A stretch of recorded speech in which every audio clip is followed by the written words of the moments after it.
Hello साथीभाइ हो, नमस्ते सेवन्ने। र आज म सन्डेको दिन चाहिँ हल्का छोटो ब्लग बनाउने गर्छु है, छोटो भिडियो। अनि आजको ब्लग चाहिँ मेरो यही नर्सरीकै है, सदाको जस्तै मेरो नर्सरीकै ब्लग छ है।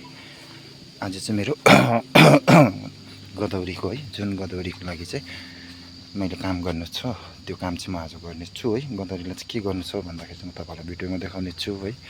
र हेर्दै गर्नुहोस् होला भिडियो साथीभाइ हो।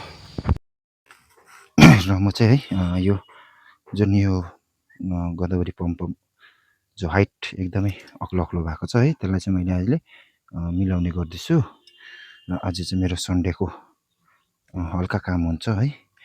र यो चाहिँ म आज अस्ति नै गर्नुपर्ने थियो होइन। यो चाहिँ मैले सेकेन्ड टर्न भइसक्यो है। यो चाहिँ मैले यसको जुन गदवरी पम्पमलाई चाहिँ है हामीले यसको जुन टुप्पो हुन्छ है, त्यो चाहिँ हामीले यसरी काटेर चाहिँ फाल्नुपर्छ है। यो चाहिँ जुलाईसम्म चाहिँ हामीले चुडाउँदा हुन्छ, जुलाई अगस्त 15सम्म। अनि मजाले बुझ भएर फुल्छ है। त्यसको लागि चाहिँ मेरो यो काम चाहिँ आज चाहिँ मैले गर्दैछु। र तपाईँहरूले पनि गदवरी पम्पम रोप्नु भएको होला है घरतिर। अनि घरतिर रोप्नु भएको छ भने तपाईँहरूले चाहिँ मुन्टो चाहिँ एकपल्ट चाहिँ चुडाउनै पर्छ है। अनि चाहिँ बुझ भएर फुल्छ। त्यही भएर आज मेरो चाहिँ सन्डे चाहिँ यही काम हुन्छ साथीभाइ हो है। फेरि यसलाई अझै 2 पल्ट जस्तो चुडाउँदा चाहिँ ठिकै आउँछ है। 2-3 पल्ट चुडाउँदा हुन्छ। अगस्त 15सम्म चाहिँ मजाले यसलाई मुन्टो चुडाउँदा चाहिँ यसरी बनाउँदा हुन्छ पम्पम चाहिँ।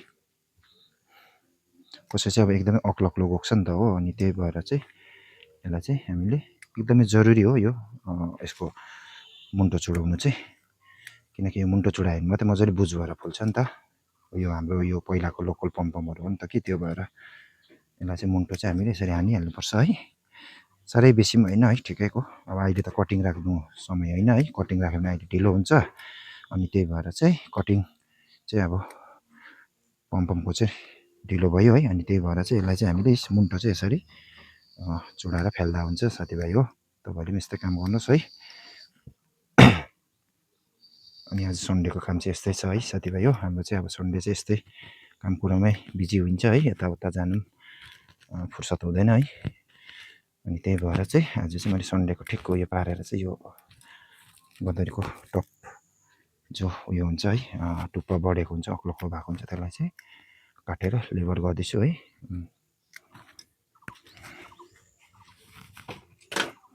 त्यसमा विशेष झ्यार पनि पलाइसकेको छ नि त तपाईँको, ज्यादा घाँस पनि ज्यादा पलाइसकेको रहेछ हो। अनि त्यही भएर बोलबार पनि बनाउँदैछु। यो चाहिँ अहिले मेरो मात्र 6 इन्चको पटमा मात्रै छ नि त।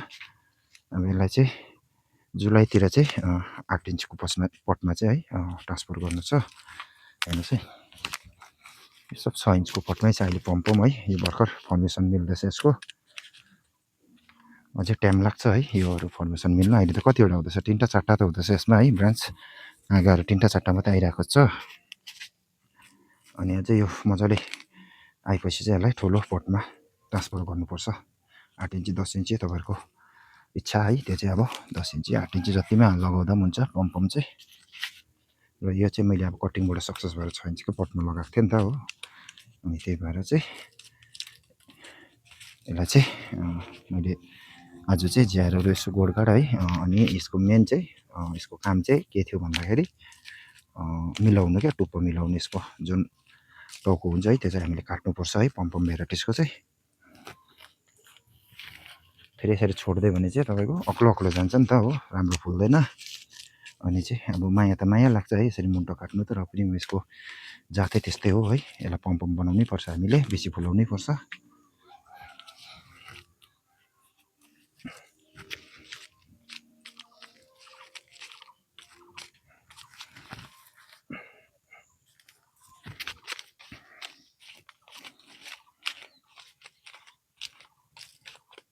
घाँस पनि एकदमै ज्यादा पलाइसकेको छ नि त यसमा हो। अनि घाँसहरू पनि गोडगाड त बनाउनै पर्छ।